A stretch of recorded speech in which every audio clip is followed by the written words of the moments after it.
Good morning, viewers. You are watching Republic TV. My name is Priyanka Das and welcome to today's segment of Quick Morning, where we delve into the latest news and updates from around the country and across the world to set the tone for your day. From tracking Congress's Sandeep Dixit's open challenge to Kejriwal ahead of Delhi polls to Canadian Finance Minister arriving in the US amid the tariff war. Stay tuned as Republic TV brings you the ground realities of these developments. But that's not all. We'll also be bringing you the latest updates from the realms of business, sports and entertainment in our jam-packed lineup for this morning. So let's kickstart today's Mega News Day here on Republic, as always with Nation First this quick morning.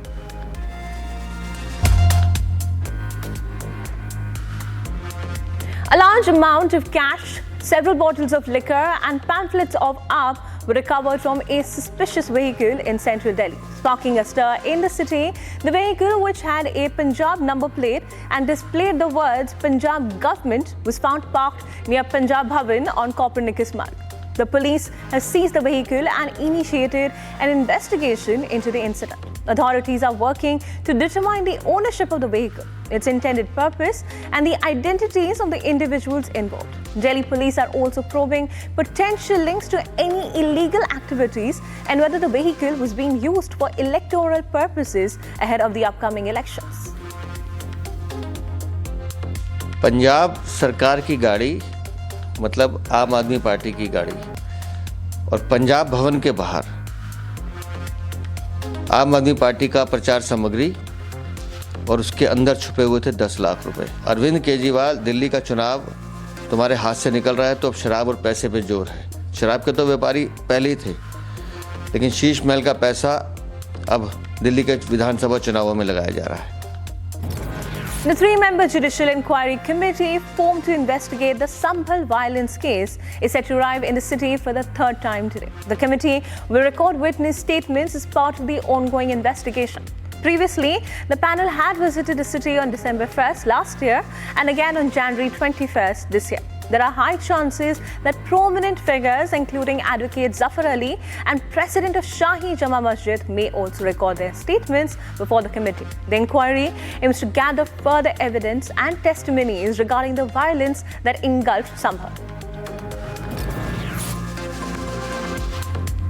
Uttar Pradesh Chief Minister Yogi Adityanath ordered a judicial inquiry to find the reasons that led to the stampede at Mahakumbh, killing 30 and injuring 60 people. CM Yogi also announced an ex gratia of rupees 25 lakh each to the kin of the deceased. The Chief Minister informed that a separate police inquiry would also be conducted into the whole issue. घटना दुखद है, मर्माहत करने वाला है। उन सभी परिजनों के प्रति हमारी पूरी संवेदना है और इस पूरी घटना की हम लोग न्यायिक जांच करवा करके इसकी तह में भी जाएंगे। Ahead of the Union Budget 2025, the Centre will hold an all-party meeting today to ensure smooth functioning of the Parliament during the upcoming budget session starting on January 31st. The government has invited political party leaders to discuss the cooperation for the session. The 2025 budget is expected to focus on strengthening India's digital payments ecosystem. The session will begin with President Draupadi Murmu's address. AAP Chief Arvind Kejriwal responded to the EC's notice over his poisoned remark on Yamuna and attacked Haryana government for supplying highly contaminated and extremely poisonous water for human health. In his reply, the former Delhi Chief Minister also said his remarks were made in context of an urgent public health crisis over the deteriorating drinking water quality in the city. Following a complaint filed by the BJP over the matter, the Election Commission had issued a notice to Kejriwal on Tuesday, giving him time till Wednesday to furnish his reply. Kejriwal further went all guns blazing at the Saini government and questioned the government for supplying water with high ammonia level, making it difficult for water treatment plants to process it down to safe and permissible limits. तो राजनीतिक रूप से अब अरविंद केजरीवाल 10 साल से तकरीबन दिल्ली की सरकार में मुख्यमंत्री हैं। लोगों को कैसे बहकाया जाए इसलिए वो बयान देते हैं, ऐसे उलट-सुलट बयान देते हैं। हमारा पोल्यूशन डिपार्टमेंट हर महीने पानी की चेकिंग करता है। तो गंदा किसने किया पानी? दिल्ली की सरकार ने। ये ऑन रिकॉर्ड हमने सैंपल लेते हैं, ये आज की बात नहीं। अरविंद केजरीवाल जी ने तो अब चुनाव के समय में कही है। हम तो हर महीने इसका रिकॉर्ड मंगाते हैं और ये ऑन रिकॉर्ड है पोल्यूशन डिपार्टमेंट का। The much anticipated mayoral elections for Chandigarh will take place today, marking a crucial moment for the political parties ahead of the upcoming Delhi Assembly elections. For BJP, this election is an important opportunity to regain political ground in Chandigarh and restore some of the lost credibility. With the city's political landscape closely watched, BJP is aiming to strengthen its position and assert itself within the local governance structure. The 35-member municipal corporation of Chandigarh House holds significant weight, with BJP currently commanding 16 seats and Indy bloc holding a majority with 20 seats. With elections around the corner in Delhi, Congress leader Sandeep Dixit challenged former Chief Minister and AAP Supremo Arvind Kejriwal for an open debate. Dixit, contesting the February 5th polls against Kejriwal from the New Delhi Assembly constituency, wrote a letter inviting Kejriwal to an open debate at the Jantar Mantar between 2 p.m. and 3 p.m. on Friday. In the letter, Dixit also said that ever since the Congress announced his nomination, he had been challenging Kejriwal's claims of the works as he did as a Chief Minister and as an MLA from New Delhi. जिन इन मुद्दों पे मैं चाहूंगा इनसे चर्चा करूं, हर आधे एक घंटे में वो चर्चा में मुद्दा मैं सामने डालूंगा और वो सवाल इनसे पूछूंगा। अब देखते हैं, पता चल जाएगा 2 तारीख को 31 को कि इस देश का सबसे बड़ा कायर, डरपोक और सबसे भय खाने वाला कौन नेता है। क्योंकि जो नेता अपनी कही हुई बात की रक्षा नहीं कर सकता है, अपनी मांगी हुई चीजों की रक्षा नहीं कर सकता है, अपनी कही हुई क्लेम्स को नहीं समझा सकता किसी को, तो वो झूठा और कायर साबित होगा। The Calcutta High Court has formed a special investigation team headed by 2 police officers to probe a case of the alleged gang rape at Sandesh Khari last year. Noting that there had already been delays in the investigation, Justice Tirthankar Ghosh directed that the case records be handed over to the SIT by the present investigating officer. Disposing of the petition by the complainant alleging delay in investigation, Justice Ghosh ordered that a progress report be submitted by the SIT once a month to the additional Chief Judicial Magistrate.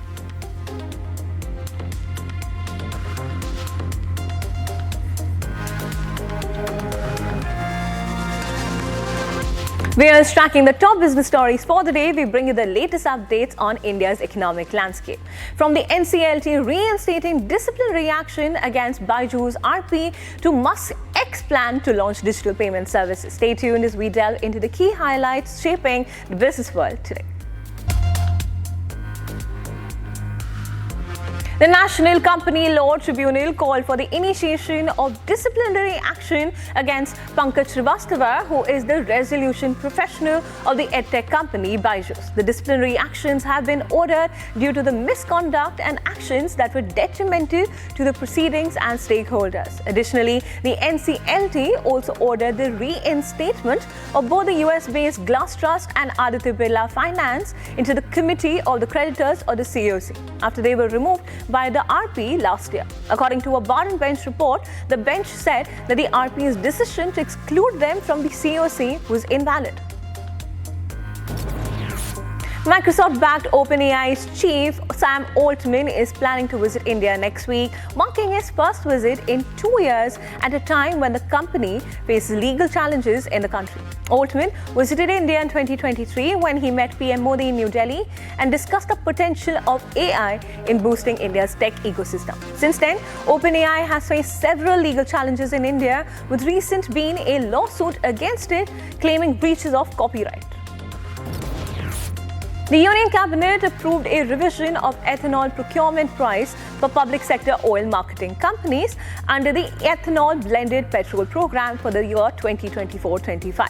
supply year from November 1st, 2024 to October 31st, 2025. The Union Minister Ashwini Vaishnaw had announced that the administered ex-mill price of ethanol derived from the sea-heavy molasses had been raised to Rs 57.97 per litre to Rs 56.58 per litre. The approval would not just provide price stability and remunerative prices for ethanol suppliers, but will also help in reducing dependency on crude oil imports, savings in foreign exchange, and bring benefits to the environment.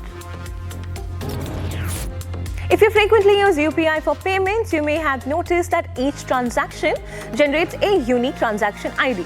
Now, these IDs are typically alphanumeric, but some have included special characters. To ensure compliance with technical standards, the National Payments Corporation of India has issued a directive that starting February 1st, 2025, UPI transactions with special characters in their IDs will be declined.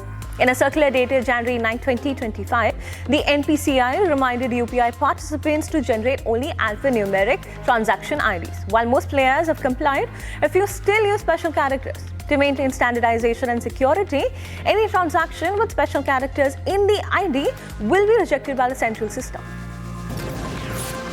Elon Musk's social media platform X is set to introduce a digital payment service named X Money Account later this year. In partnership with Visa, this initiative aligns with Musk's vision of transforming X into an everything app, similar to China's WeChat, by integrating various services such as messaging, social networking, and payments. X Money Account will feature an in-platform digital wallet, enabling users to conduct secure, instant peer-to-peer payments. Users can link their debit cards to the wallet and transfer funds directly to their bank accounts using the Visa Direct. Initially, the service will be available to US users only, with potential plans for international expansion in the future.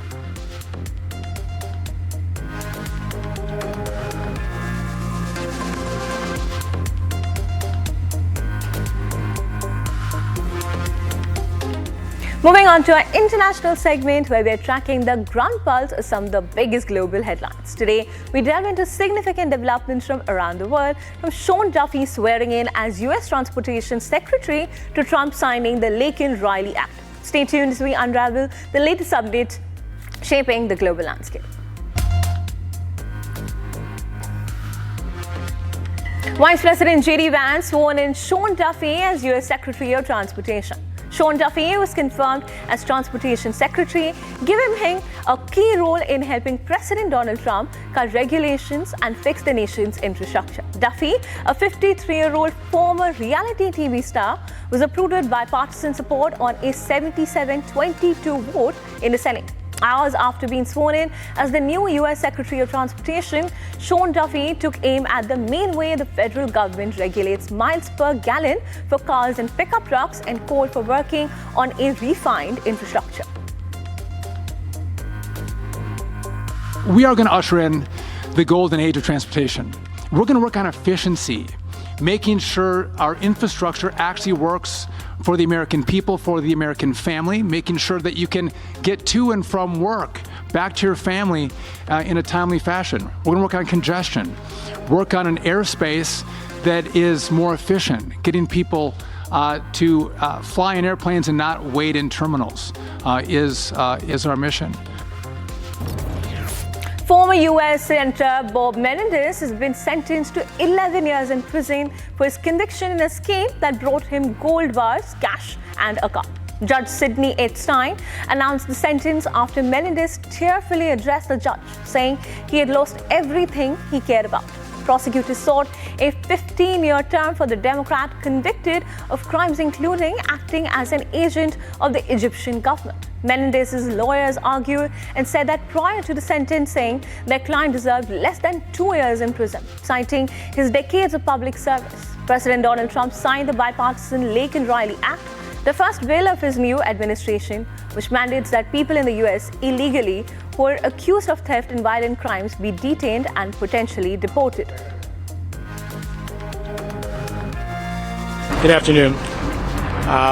Regardless of the judge's comments today, I am innocent, and I look forward to filing appeals on a whole host of issues. But let me just say this. This whole process has been nothing but a political witch hunt by the Justice Department's NSD and prosecutors who are more interested in political scalps. President Donald Trump signed the bipartisan Lake and Riley Act, the first bill of his new administration, which mandates that people in the U.S. illegally who are accused of theft and violent crimes be detained and potentially deported, even before a conviction. Trump also announced the opening of a detention center at the Guantanamo Bay, Cuba, to hold up to 30,000 migrants who are living illegally in the United States and cannot be deported to their home countries. Today, I'm also signing an executive order to instruct the Departments of Defense and Homeland Security to begin preparing the 30,000-person migrant facility at Guantanamo Bay. Most people don't even know about it. We have 30,000 beds in Guantanamo to detain the worst criminal illegal aliens threatening the American people. Some of them are so bad we don't even trust the countries to hold them because we don't want them coming back, so we're going to send them out to Guantanamo. This will double our capacity immediately, right? And tough. That's a tough place to get out of. Today's signings bring us one step closer to eradicating the scourge of migrant crime in our communities once and for all. U.S. Secretary of State Marco Rubio welcomed his Canadian counterpart to the State Department. Canadian Foreign Minister Melanie Joly visit comes as President Donald Trump threatens higher tariffs against her country, having already forced Colombia to accept deportees by threatening a 25% tariff. Trump is readying the same move against Canada and Mexico. Trump has repeatedly insisted that tariffs are coming on Canada and Mexico, despite both countries seeking to address his stated concerns about illegal border crossings and the smuggling of fentanyl. President Donald Trump's administration is offering buyouts to federal employees to quickly reduce the government workforce. The buyouts are for all the full-time federal employees except for the military personnel, employees of the U.S. Postal Service, and those in positions related to immigration enforcement and national security. I told employees they need to be careful about this because it is not telling you that it's a buyout, because buyout is limited to $25,000. And the fact that he's saying that they're going to let people be off until September the 30th, you can only let a person can only be off on administrative leave 14 days. So the fact that the president has supposedly now going to sign an executive order where he's going to let people be out until September the 30th. Gustavo Petro criticized the deportation program instated by Donald Trump's second administration. His comments coincided with the third flight carrying Colombian deported immigrants landing in Bogota. Petro demanded that the U.S. authorities establish protocols to ensure dignified treatment when expelling the migrants. The Palestinian death toll in Gaza since October 7, 2023 has risen to 47,417, with 111,571 others injured. Although the first phase of the Gaza ceasefire agreement is being implemented as planned, the death toll in the Strip continues to grow. In the past 24 hours, 2 Palestinians were killed in the enclave by the Israeli military despite a ceasefire, while 2 others succumbed to earlier injuries and 59 bodies were recovered from the rubble.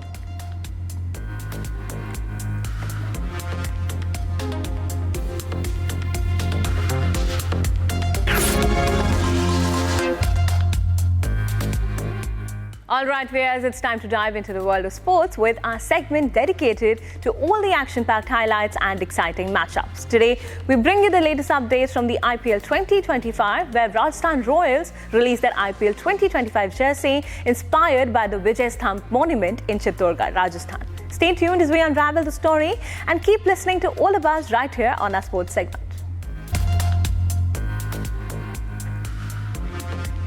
Kuldeep Yadav has been named in the Uttar Pradesh's 18-member squad for the upcoming Ranji Trophy match against Madhya Pradesh.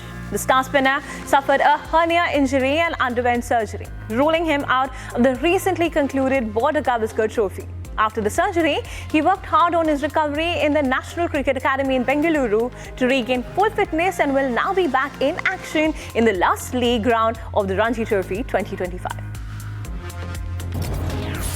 Rajasthan Royals released their IPL 2025 jersey. The inaugural champions took to social media to release their new kit, the design of which was inspired by the Vijay Stambh monument in Chittorgarh, Rajasthan.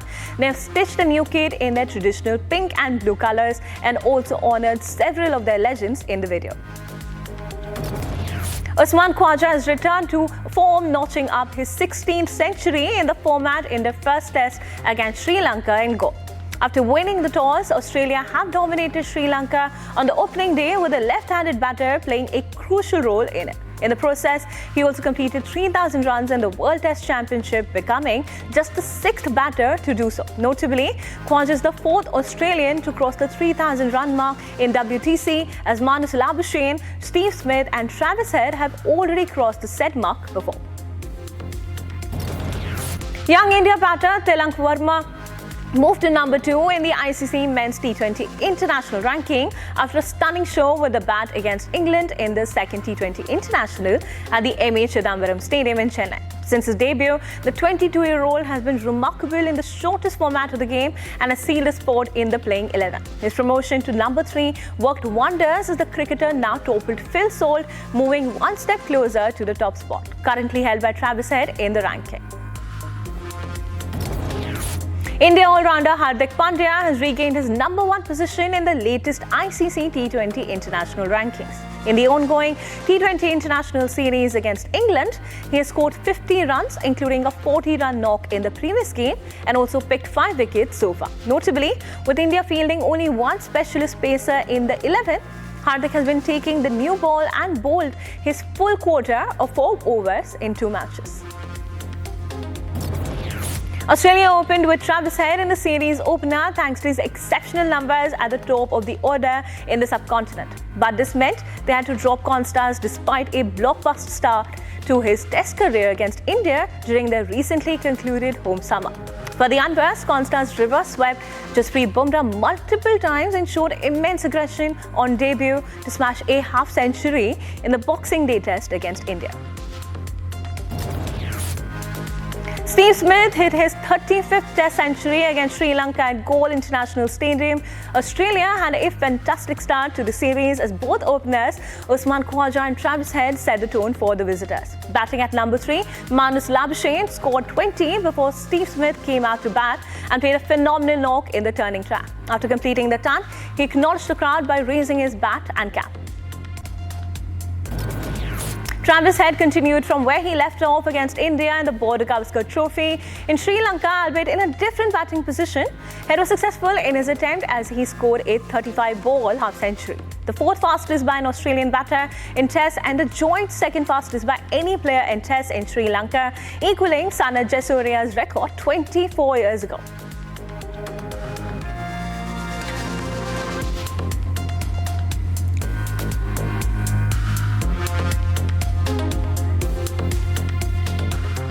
Tracking the buzz, it's time to delve into the world of entertainment. Today we bring you highlights from Peru, where members of the Chinese community celebrated the Lunar New Year. This and more as we unravel all the latest updates from the entertainment industry this morning. Dancers and drummers paraded through the streets of Lima on Wednesday as members of Peru's Chinese community celebrated the Lunar New Year. The day marked the start of the Year of the Snake, one of the 12 animals in the Chinese zodiac. The city's Zhongshan Dragon Dance Society led the celebrations through Lima's Chinatown. The dancers also entered the Tung Sing Temple, which the association claims to be the oldest Taoist temple in South America, founded in 1868. Double Oscar winner Renée Zellweger and longtime co-star Hugh Grant posed on the pink carpet at the premiere of Bridget Jones' Mad About Boy in London. The movie is directed by Michael Morris from a screenplay by BAFTA nominee Helen Fielding based on her novel. Sorry Baby was premiered at the 41st Sundance Film Festival, which is a film based on sexual assault and its aftermath. While appreciating the point of view of the story, actor Kelly McCormack said that 1 in 4 women in Utah experience sexual violence. She loved the way script focused on empowering women. It's focused on the relationship between these two women who are navigating the commonplaceness of it and the everydayness of it, because 1 in 4 women in this country experience sexual violence and rape. And so I loved how much the script focused on just 2 women managing to get through the A to B's about it. Like, okay, well, we need to do this, we need to go to the doctor, and that's, you never see that, because it's often, when it's written by men, is focused on the sort of heavy drama of it. But unfortunately, there's something kind of sadly undramatic about it for women. The story of Olympic gold medal winning American boxer Clarissa Shields has been given the big screen treatment. The new biopic called The Fire Inside is directed by Rachel Morrison and stars Ryan Destiny as Shields, who was born and raised in Flint, Michigan, and won a gold medal at the 2012 London Olympics in just 17. She went on to win gold again 4 years later in Rio, becoming the only American boxer to win gold at 2 consecutive games. While The Fire Inside can be considered a standard sports movie about a young athlete from a deprived neighborhood achieving success against all odds, Morrison and Destiny felt it offered much more than just that. I think there's something a little bit more relatable. Like, you know, nobody gets to stay on top forever. And so, you know, these movies that cut out at the end, it's like, you do have to imagine that even, you know, those athletes still have to get up the next day and have breakfast. You just never see that part of it. So I think there's something that we can all sort of tap into, maybe.